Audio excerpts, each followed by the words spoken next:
2 de setembro de 1945, 2 de setembro de 2025. Hoje está fazendo? O que aconteceu em 2 de setembro há 80 anos há atrás? 80 anos atrás. Aconteceu a cerimônia oficial de rendição japonesa, que foi o último país, né, do grupo do eixo que permaneceu na guerra, né? Todas as outras nações do eixo, as nações europeias do eixo já tinham se rendido.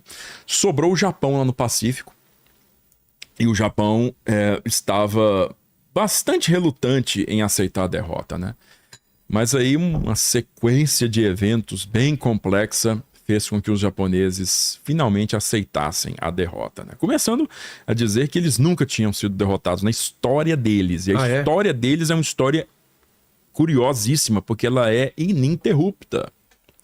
Não existe uma ruptura assim na história japonesa. Existe, claro, que negócio de período Ieyasu, período tal, mas sempre tiveram guerra? É um país que passou por diversos períodos de guerras internas, né? Guerras civis. Só que ele nunca deixou de ser o Nippon, ele nunca deixou de estar controlado pela dinastia Yamato, nunca deixou de ter a mesma estrutura, tá? Então, é um caso raríssimo no planeta Terra, né? Se a gente olhar comparado com todos os outros países, é um caso raríssimo, né? Até a Inglaterra, né, que é uma monarquia que vai remontar lá, até a formação do país, teve uma ruptura que foi os 11 anos de república do Cromwell, lá do Oliver Cromwell, que mandou decapitar o rei Carlos lá. E depois voltou, mas só 11 anos. Mas mesmo assim teve uma ruptura. E o Japão nunca teve.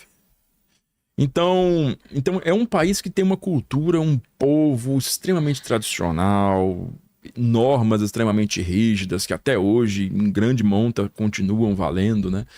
Então, para eles, cara, em 45 era o terror, né? Esse negócio de ser derrotado e ser ocupado. E eles eram temidos, assim, em guerra? Os Tinha japoneses? uma fama de bons guerreiros? Bons guerreiros e guerreiros inclementes, né? Inclementes e muito determinados. Por quê? Estava imbuído de um sentido, um código de conduta que colocava todo estrangeiro, todo gaijin, né? Todo estrangeiro abaixo deles.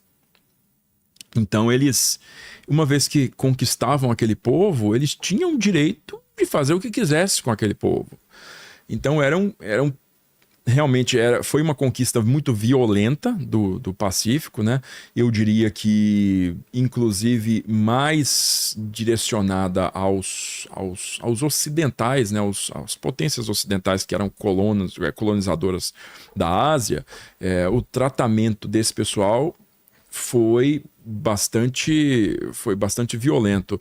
Das populações, digamos, indígenas, populações originais, né, locais lá da Indonésia, por exemplo, da Malásia, nem tanto. Mas dos soldados, né, australianos, ingleses, neozelandeses, americanos, tudo isso, realmente o tratamento foi bem duro. Tem fotos, inclusive, foto famosa, né, do japonês com a espada prestes a decapitar um prisioneiro australiano, cara, com as mãos amarradas, de joelhos e com uma venda. Putz. Tá? Então, aconteceu muito disso.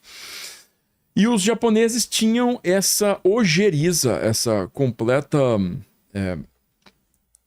negação ao ato de se render. Então, para eles, aquilo era pior que morrer. É mesmo? Meio que literalmente pior que morrer, porque a imensa maioria optou por se matar. Cara. Inclusive tentando levar alguém junto, né?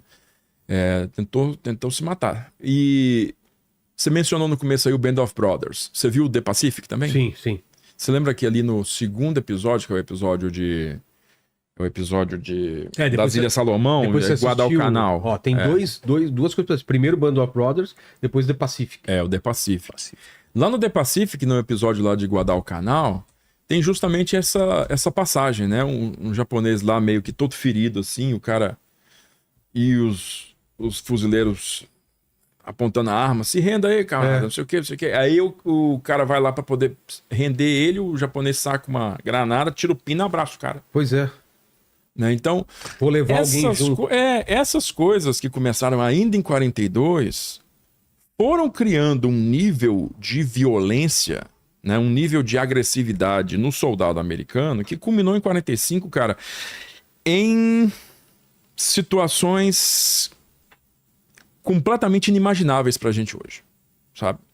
Principalmente ali pro finalzinho, Iwo Jima, Okinawa principalmente, que tinha população civil, são situações completamente inimagináveis, né? De gente, de soldado extremamente nervoso, extremamente cheio de adrenalina no organismo, atirando contra mulheres, crianças e idosos à primeira vista.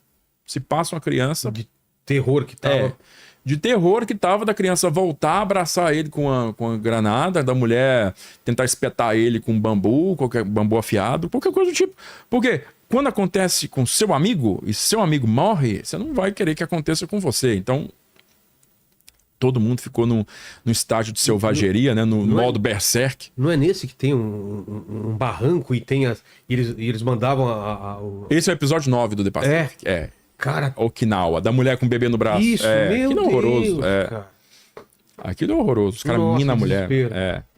Então, isso tudo faz parte do planejamento japonês, tá? Isso não é uma sanha ilógica, não. Isso tudo faz parte do que eles esperavam expor os americanos para forçar os americanos a uma paz negociada. Não é simplesmente... ideia da cabeça. O japonês é assim mesmo. Não, isso foi construído. Foi construído completamente. Mas a gente pode começar, cara, pode começar mesmo. Vamos começar da Europa, né? Porque muita gente está interessada em saber como é que a guerra terminou na Europa. 1945 é um momento em que, inclusive começando lá com Band of Brothers, né? A gente pode fazer essa amarração aí. Cara, como é bom aquilo lá, né? Aquilo eu vi recentemente, revi Acho recentemente. Que eu vou ver de novo, cara, porque eu não senti a mesma conexão com o Pacific. Não sei se eu também você não tem essa. Também não. Porque você tem uma conexão com os personagens imensa, que é né? absurda. É absurda. The Pacific é meio que, no mínimo, partido em dois, né? Porque tem o Leck no começo e depois tem o Sledge. Exato. As duas histórias, inclusive, eles fazem assim: Leck sendo retirado do campo de batalha e Sledge chegando. Como se fosse uma ligação, né? Agora segue cara esse saindo, cara, agora siga esse cara. Só que não é a mesma coisa. Os amigos de um não são os amigos do outro. Inclusive, é uma pessoa só, você fica cercado de uma pessoa só. Quando no Band of Brothers, existe o fio ali do Winters, né? Do Tenente Winters, que depois vira Major Winters. Mas ele não é o principal de todos os episódios. Tem uns outros caras que assumem o protagonismo e... As características de cada um são muito diferentes uns dos outros. As motivações, os medos. Cara, é muito bom. E outra coisa, vamos ser realistas, é feio. Como assim é feio? Pacific é feio. Não, é feio, é? Pacific é feio. Não é visualmente atraente, igual o Band of Brothers. Band of Brothers, como... Você lembra do último episódio do Pacific, que chega lá o Sledge em casa? Eu creio que é o Sledge vai chegando em casa, aí o taxista que leva ele em casa falou, eu já cheguei da guerra, fui desmobilizado, cheguei aqui, eu lutei na Europa. Aí o Sledge, cara, você lutou na Europa, eu tenho uma simpatia por vocês que lutaram no Pacífico. Por quê? Porque nós liberamos Paris, Amsterdã, e vocês o quê? Ilhazinha de não sei o quê, cheia de mosquito, cheia de... Puta, tinha isso ainda, né, cara? Era a natureza contra eles. Era a natureza contra eles, cara. Aí, Band of Brothers, né? Essa minissérie aí de 10 episódios, creio que são 10 episódios. Tá na HBO, corrigiram aqui. Tá na HBO? Não, mas deve ter nos dois. No Netflix também tem. Tá na HBO e no Netflix, tá? Vocês vão achar isso como irmãos de guerra, né? Irmãos de guerra ou irmãos de armas? Eu não sei mais. Enfim, a tradução... É porque eu sempre conheci isso como Band of Brothers. Irmãos de guerra. Traduzir isso aí... Irmãos de guerra? Então é uma minissérie... E é um soco na cara quando mostra os personagens reais e como eles são parecidos com os atores. Como eles são parecidos. Isso é incrível. Como é que eles acharam os caras novos, assim, com as mesmas feições dos velhinhos. E nessa minissérie aí... uma coisa que curioso que você deve estar também... Você vai aproveitar bastante se reassistir, é tentar perceber todos os cameos, todas as pequenas aparições de gente, assim, que é famosa hoje. Sim, né? eu já vi isso por acaso. Falei, cara, esse cara fez Band of Brothers, olha só quem é o cara. Olha quem é o cara. Tipo, você lembra que o cara tava começando no... olha aí, ó, Band of Brothers, o Winters e o Sledge, né? Que é o menino do Jurassic Park, né? Você lembra que é ele? É o Tim do Jurassic Park. Sério? Não sabia não. É o neto lá do velhinho dono do parque. Então, Então, o Band of Brothers, ele tem uma linha narrativa muito interessante.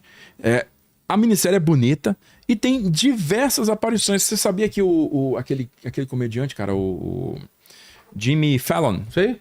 Jimmy Fallon participa. Ele chega lá, ele é o tenente que chega com um jipe carregado de munição quando eles estão sendo inseridos lá no começo da Batalha das Ardenas, em dezembro de 1944. Aí eles saem da retaguarda, né? Vão pra linha de frente e, capitão, cadê a munição? Nós estamos sem munição.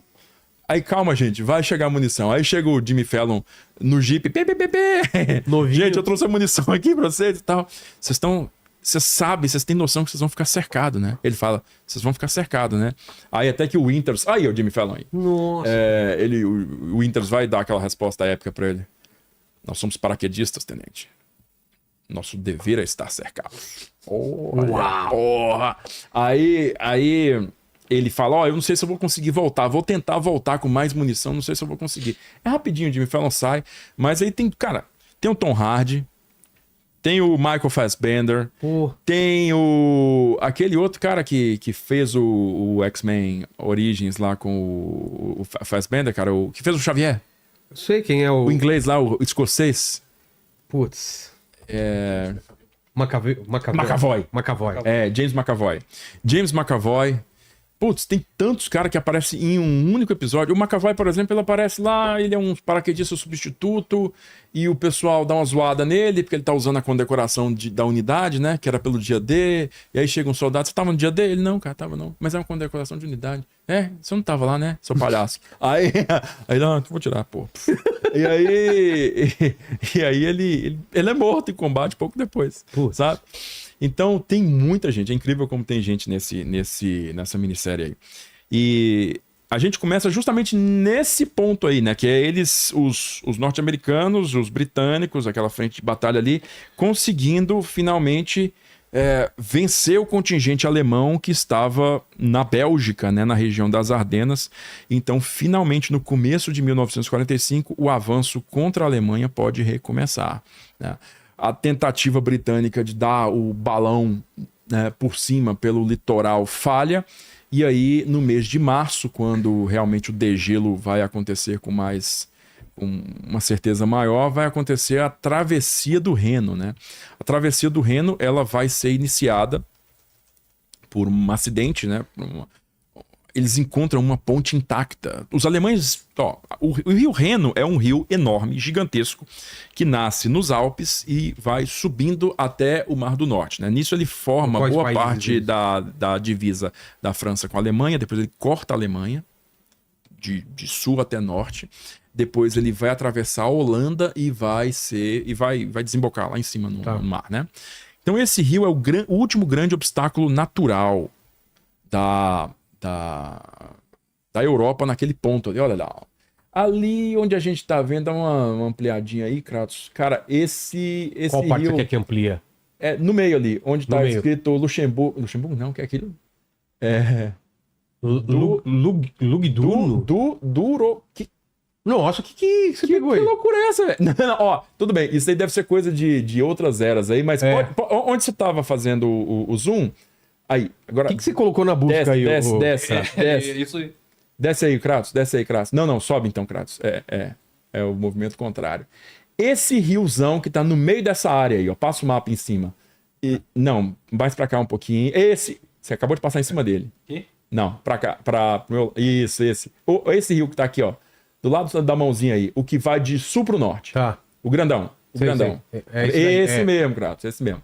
Esse é o Reno, tá? Então... Pelas datas aí, você pegou coisa do Império Romano, dessas paradas. Tipo, deve ser Castra Regina. Viajou. Ou então é de jogo isso aí. Pode ser também. Então, o Rio Reno, cara, é um rio imenso. Eu acho que até o outro ali, cara. Eu não sei se é esse. Não, ou ele outro. vai pegar vamos pegar outro chamar. mapa pra ver se tá melhor aí o Rio Reno. O Reno, ele é um rio que vai... Opa, caiu aqui. Que vai cortar a Europa de sul pro norte. E naquele ponto ali de cima, ó, onde ele está fazendo a divisa entre a França e a Alemanha, vai ter uma ponte. E essa ponte é chamada de Ponte Ludendorff. E fica numa localidade chamada Remagen. A famosa Ponte de Remagen. Tem um filme antigo chamado Ponte de Remagen. Não vi. Essa Ponte de Remagen, ela foi capturada intacta pelos aliados. E essa ponte, ela Só um foi... minutinho, o pessoal falando que eu tô cansado. Não tô cansado, não. Que eu tô operado, galera. Olha aqui, ó. Deixa eu mostrar pro pessoal. Aqui, Um ó, ponto de fora a fora. Olha que tem ponto aqui. E eu tô aqui inteirão, tô prestando atenção. Não O cara tá pós-operado, gente. Vamos dar uma... aqui, ó, eu acho que vai ser um menino, viu? O tamanho aqui. E daí, cara, quando eles capturam essa ponte, os alemães tentam de todo jeito destruir essa ponte, mas não conseguem. Eles passam, atravessam, e aí eles completam a travessia com um salto de paraquedas, chamado Operação Varsity, do outro lado do Reno. E aí, pô, eles vão seguindo... Aí, a ponte Remagen aí. Essa ponte aí, então, ela foi capturada e ela foi alvo de diversos ataques aéreos alemães que tentaram bombardear ela, mas não conseguiram. Ali embaixo, inclusive, você consegue ver como se fosse algumas coisas presas ali embaixo. São as cargas de dinamite. As cargas de dinamite que foram montadas pelos alemães para poder dinamitar a ponte e eles não conseguiram dinamitar a ponte. Não, isso aí não. Isso aí são as bases da ponte ali, Kratos. Ali. Então, tinha uma caixinha embaixo. Tá vendo? Pequenininha ali, ó. Sobe aí o seu mouse. Tá vendo a caixinha ali? Tô vendo. Como se fosse a caixinha embaixo ali. Um pouquinho mais em cima do pouquinho mais em cima. Exatamente isso aí.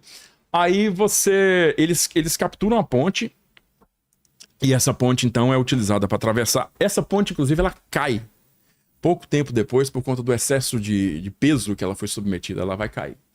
E aí eles vão construir uma outra ponte de engenharia por baixo. Uma vez do outro lado do Reno, aí é uma questão de realmente ir para frente, né? E eles vão para frente até que os americanos recebem uma ordem de desviar para o sul todo o esforço. Por quê? Porque os russos... Chegou-se a um acordo, né, de que os russos é que deveriam tomar Berlim sozinhos. Aí, Kratos, aquele mapa, você lembra aquele mapa que eu te falei? Vai acontecer, cara, ali no leste da Europa, vai acontecer uma aproximação dos exércitos russos contra Berlim. E esses exércitos russos contra Berlim vão chegar lá no finalzinho de março, começo de abril, eles vão ultrapassar o da Europa, o outro mapa. Eles vão ultrapassar o último obstáculo natural antes de Berlim, que são as tais das colinas Zilov. Passa daquilo, aí é só Berlim que tem à frente. Aí o que vai acontecer são que 3 grandes frontes, né, que os soviéticos chamam de fronte. Fronte é o grupo de exército, né, um conjunto de exércitos.